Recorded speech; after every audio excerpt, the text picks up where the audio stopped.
Forget Barbenheimer and Mission Impossible for a moment. Have you watched Sound of Freedom yet? Now, the movie is based on a story about a federal agent who devotes his life to rescuing children that are forced into sex slavery. Sound of Freedom is smashing it at the box office and is being attacked continually by the mainstream. Hello and welcome to the Nexus. This week we're at the movies, but we're not looking at Barbie and Oppenheimer. They've had plenty of attention already. No, we're looking at a far more serious and important film called The Sound of Freedom.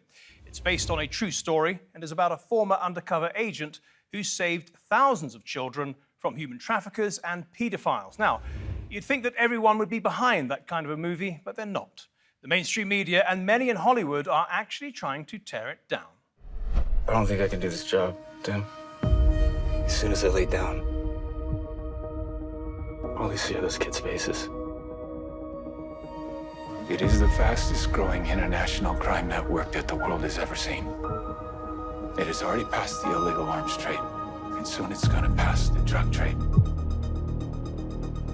There are plenty of big-time movies in theaters, from the new Mission Impossible to the return of Indiana Jones. But have you heard of Sound of Freedom? The Sound of Freedom is the new movie shedding light on the fastest-growing criminal enterprise in the world, human trafficking. The film's based off the true story of Tim Ballard, a former Homeland Security special agent who saved kids from an international sex trafficking ring. The very first case I worked, there were 3 little boys that were probably 7, 5, and 3, and they looked like my children. They had, they had blonde hair, blue eyes, and they were being just raped. I think a true story resonates with people. It touches their hearts. This is the fastest growing criminal enterprise in the world. It's a $150 billion a year business, the buying and selling of human beings. We just saw a great movie and unbelievable. And Jim, you were really incredible. Thank you. And you in real life were really incredible. So I want to thank you on behalf of a lot of people. To the media, this person isn't a hero. Someone who rescues kids from pedophiles is a villain. Here's how the media received it. Washington Post: Sound of Freedom is a box office hit whose star embraces QAnon. Rolling Stone: Sound of Freedom is a superhero movie for dads with brain worms. The Guardian: Sound of Freedom, the QAnon-adjacent thriller seducing America.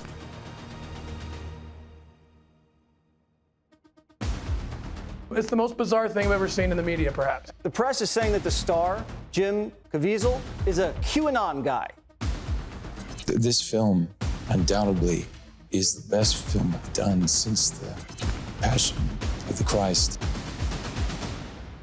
QAnon conspiracy theorists have a new backer, a man who once played Jesus. Actor Jim Caviezel pushing QAnon theories that can only be described as flat-out crazy. The media that's supposed to do a good job to tell the truth, well, they're going into that direction, which is let's kind of twist it and change it and not talk about it.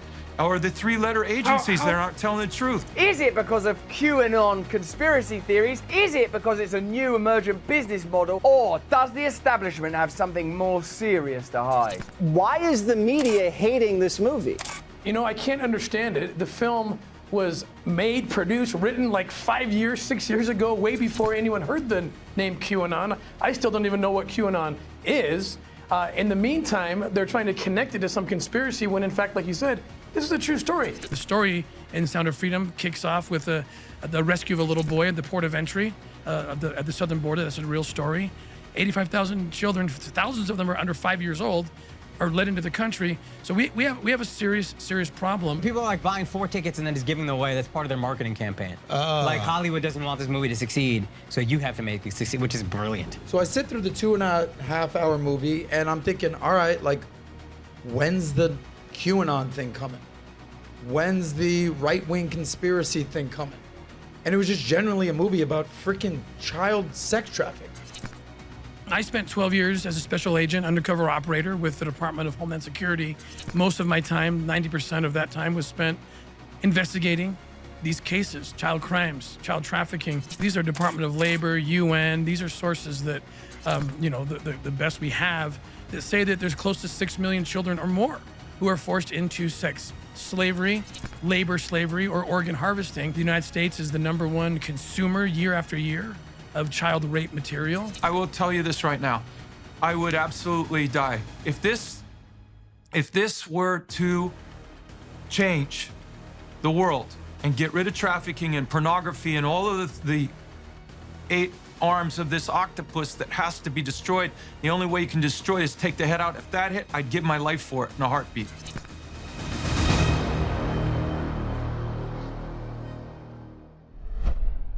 Well, as a result of the operation in Colombia, depicted in the film, the US House Foreign Affairs Committee invited Tim Ballard to give testimony in 2015. He urged legislators to pass laws enabling NGOs to help more in the fight against child sex trafficking. The following year, the Angel Watch Center was established, acting as a bridge between government and NGOs like Operation Underground Railroad, and helping monitor potential sex offenders. Speaking for my organization, we have physically rescued hundreds of victims in the last year alone. Advancing HR 515 and creating the Angel Watch Center, I believe, could double or triple that number for us. And that's just for us. Well, while Tim Ballard has clearly been validated by some in Washington, the mainstream media continue to attack him and the film by calling it QAnon adjacent. They appear to be alluding to the conspiracy theory about a shadowy global elite, politicians and certain Hollywood celebrities who are allegedly using the adrenochrome hormone found in blood, harvested from children as a hallucinogenic and anti-aging drug. Tim Ballard's been accused of supporting this theory, but he's adamantly denied it. We absolutely have disavowed what is generally coming out of QAnon. They might be referring to the fact that there's something called adrenochrome, where they're taking children's blood and devouring it and so forth. And I've explained my experience with that, and I just did in West Africa and other places. We've seen this in several parts of the continent of Africa, and it's very real. It's very real. This witch doctory. They take these children. They take their organs. They take their blood. They drink it. They take the genitalia of children and hang it over the rooftop of their businesses, thinking that the dark gods will bless them. These are real things. And so I might say something like that, and then they connect it to something that a QAnon person says about, a celebrity who must be doing this too, but there's no evidence to back that. And they make a false connection there. Well, despite those protestations by a man who has reportedly saved thousands of children, commentators keep on attacking him and the movie. These films are created out of moral panics. They're created out of bogus statistics. They're created out of fear. And with something like Sound of Freedom, it specifically is looking at QAnon concepts of these child trafficking rings that are run by the high-level elites. Well, Mr. Rothschild there talking about how the film is trying to create a moral panic. But given that there are millions of children around the world being exploited, perhaps it's time to panic. After all, we're being asked to do so on a daily basis when it comes to climate change. I want you to panic. I want you to feel the fear I feel every day. And then I want you to act. I want you to act as if you would in a crisis. I want you to act as if the house was on fire. Okay, let's bring in our guest now. And Craig Sawyer is the founder of Veterans for Child Rescue. Ali Boak is the director of the Global Center on Human Trafficking, and Rodney Scott is the former chief of the United States Border Patrol. Welcome to all of you. Let me start with you, Craig. You are the founder of Veterans for Child Rescue, trying to do similar things to Operation Underground Railroad, which was established by Tim Ballard. Can you just tell us about your aims and your methods?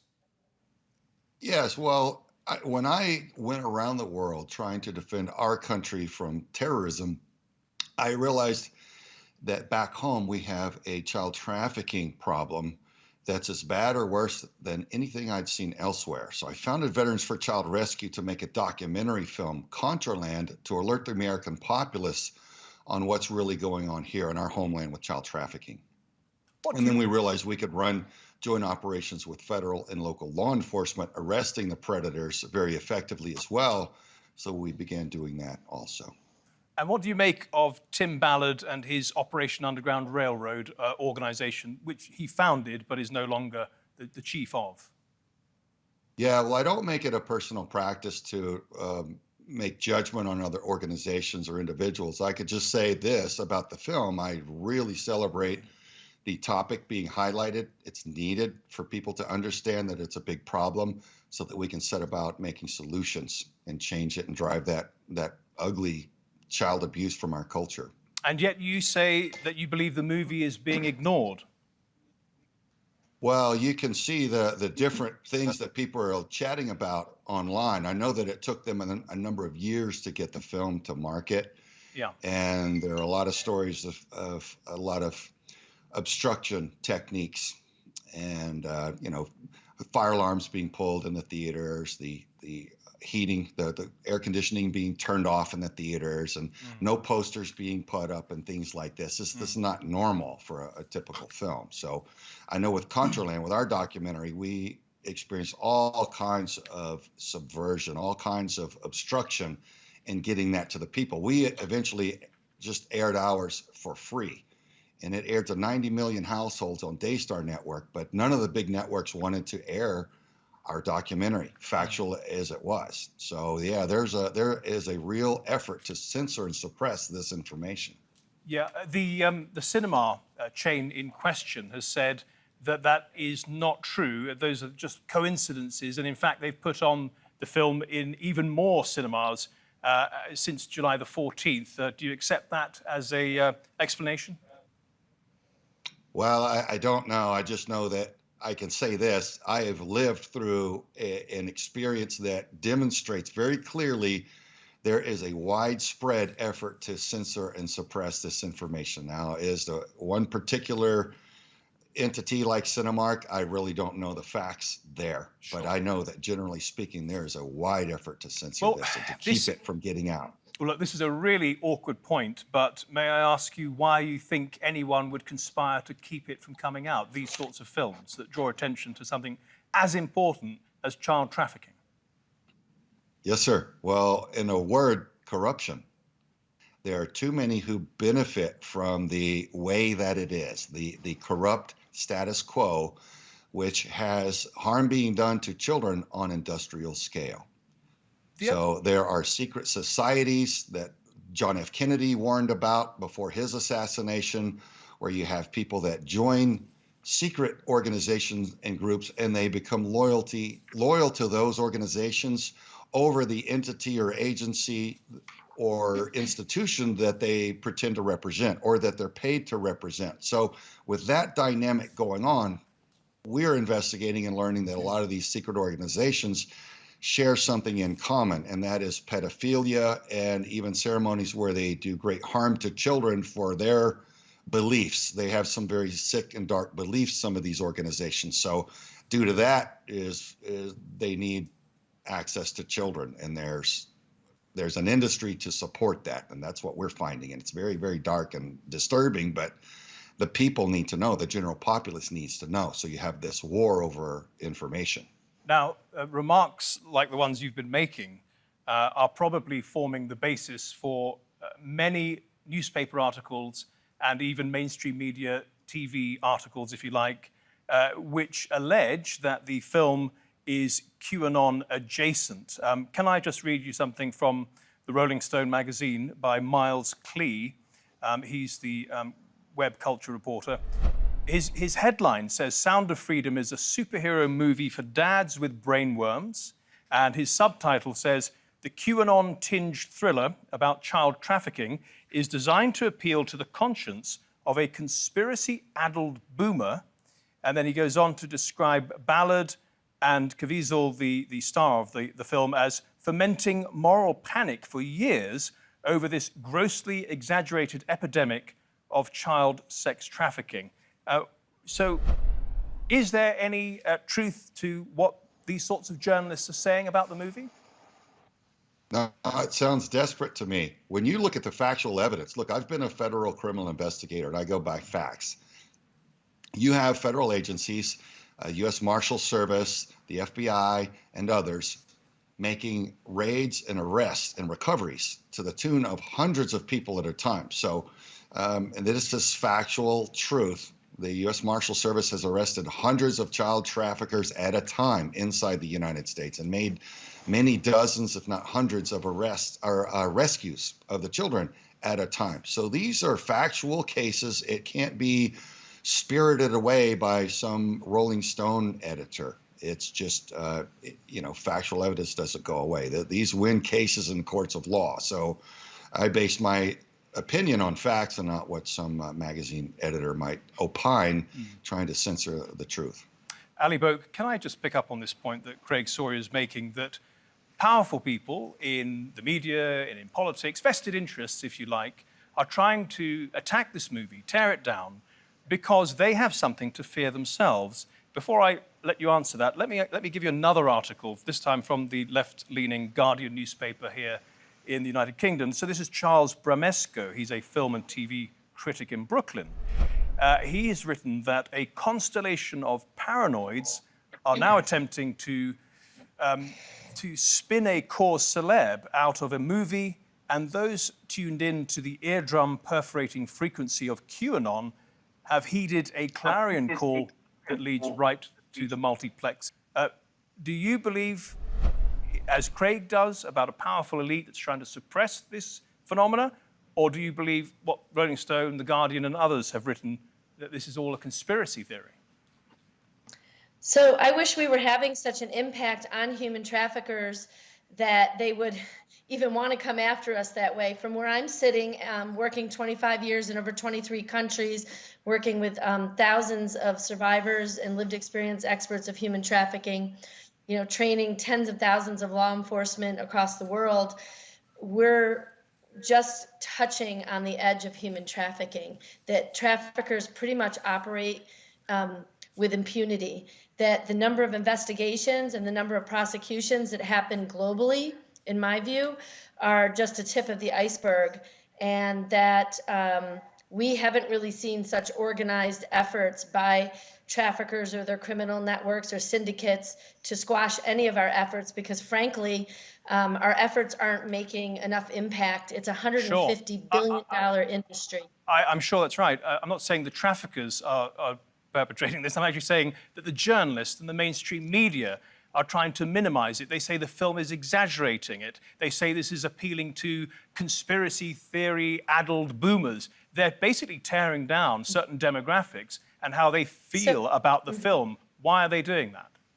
Well, we've done an analysis of the film, my staff, and, like many other film and other media spots like Taken and other movies, this film does perpetuate a lot of myths that do not purport with the evidence base that we know about human trafficking. Can you tell me some of those? For example, sure, absolutely. So it perpetuates the myth that children are often trafficked by strangers, when what we see in reality is that the children that are trafficked most often are trafficked by someone they know, whether it's a family member, familial trafficking, whether it's someone in their community, someone in their church or their school. And that oftentimes it's someone in a position of power over them, much like child sexual abuse, that uses that power to manipulate them, to groom them, and then to exploit them for either sex or labor trafficking. Right. Forgive me, Ali, if I may jump in there for a minute.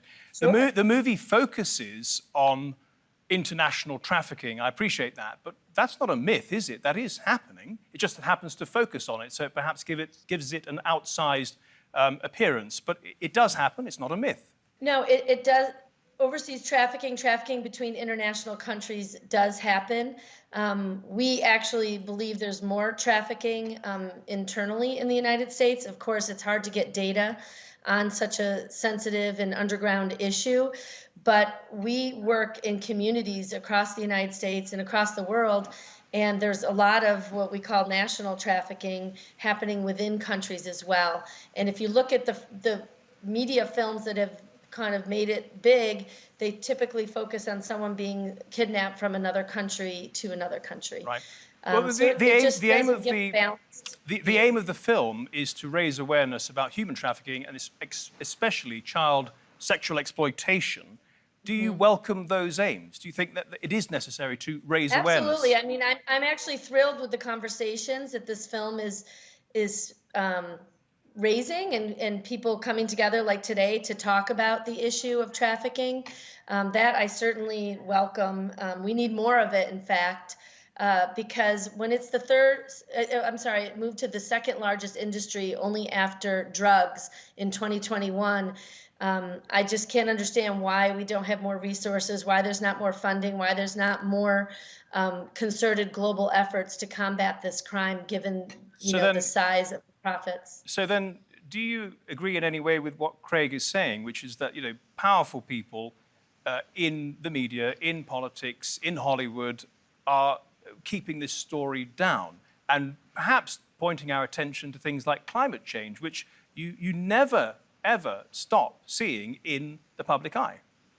Yeah, I'm not aware of any, only what I've read in the media about these efforts, but we have not experienced that, or we don't have any evidence of that. Okay, well, let me turn to Rodney Scott now. Ali Boak was making the point that trafficking is far more frequent within borders, including the United States.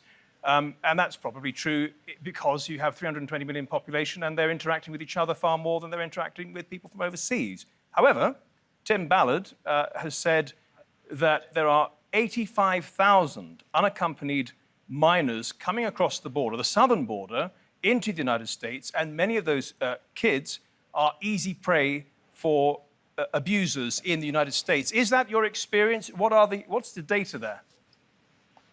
Trafficking is a problem internally and externally. Based on my experience and working with some organizations in California, the familial trafficking and all that, that is true. But there's some accountability. People know who those kids are. They've interacted with them, and when they go missing, they're much more likely to be reported and to be looked for. The trafficking that goes on across the southwest border, and people need to understand that a lot of these individuals, whether they be children or adults, they don't know they're being trafficked yet. So a lot of the indicators aren't there right when they cross the border. And the only way law enforcement identifies trafficking victims as they're crossing the border, sorry about that, is through good interviews.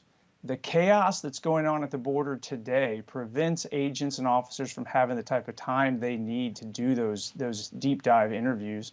And then on top of that, this administration decided to eliminate the DNA testing that we were expanding on the southwest border. All this together, I try to avoid the conspiracies, but the facts are there. The facts that mainstream media just do not want to talk about this movie in any positive way. There's something behind it. But here's the deal. The bottom line is if you admit this is a problem, you got to do something about it. And unfortunately, it overlaps with a lot of other issues like narcotic smuggling. It's the same organizations, like human smuggling outside of trafficking specifically. The immigration issues here, it all overlaps. And then you start getting into some complex situations that people just don't want to talk about. But it is real. Kids are being trafficked. Adults are being trafficked. And there's a significant cross-border piece of that we could do something about. Rodney, you were the chief of U.S. Border Patrol between 2020 and 21. So you were under President Trump and very briefly under President Biden. Then Biden administration essentially gave you your marching orders. What happened there? Yeah, they did not seem to have any interest in securing the border. And really some of the final lines are kind of what we're talking about today. They issued gag orders to the government employees. We weren't allowed to talk about human trafficking. We weren't allowed to talk about the national security threats coming across the border. They wanted everybody labeled as asylum seekers, and it just wasn't true. They gave me talking points that were not valid. They weren't accurate, and I refused to use those talking points, so I was asked to go sit in a closet somewhere. Ali Boak, I chose to retire instead. Understood. Ali Boak, I believe you're Democrat or perhaps Democrat-leaning. Do you think that the Biden administration has created chaos at the southern border, as Rodney Scott says? Listen, I think there's been chaos at the southern border for way too long and longer than any of us care to admit. And I agree has Biden made it worse, the Biden administration? I don't know, to be honest. I'm not an expert on the southern border, so I can't really opine on that. But I do know from my work, particularly in New York State and in Florida, with service providers that we have We do know that many of the children who come over as unaccompanied minors and get placed, and this has been happening for many years, and they get placed with relatives or with someone without the proper background checks that are required by law, that oftentimes these kids end up in anti-trafficking programs or they end up in homeless shelters because they aren't placed with proper guardians that have their best interests. Craig, just a real quick one for you. We're coming towards the end of the programme now. I think I want to give you the opportunity to reply to some of these journalists. Miles Klee, the one who mentioned moral panic. Charles Bramesco calls everyone a constellation of paranoids, everyone who enjoyed and went to see the film. And then we had Mike Rothschild also using the same words, that films like this, people like you, cause a moral panic. I think you can see from their pictures, these are quite puny men who you would not ask to help you move a couch, let alone rescue your daughter. What's your message for them? Well, I would say if you have moral integrity, if you have the moral courage to face the truth, you will weigh through the factual evidence and tell the straight truth in good faith, whether it be good, bad, or indifferent. And I think that's the true strength, is the moral character is what's lacking these days, journalists included. So I would say weigh out in good faith whatever's out there and tell a true story. Tell the truth, and that's where you're going to find the real strength that's missing in our culture. It just won't do to cover up something that's a festering wound that's destroying our nation. So it's a shameful act to be a part of a cover-up of anything that's harmful. Craig Sawyer, Ali Boak, and Rodney Scott, thank you all very much for your time today on The Nexus. Much appreciated. And thank you at home and on your phones for watching. If you want to see this episode again or any of our previous episodes, do go to our channel on YouTube. Just type in Nexus TRT World. Till next week then, goodbye.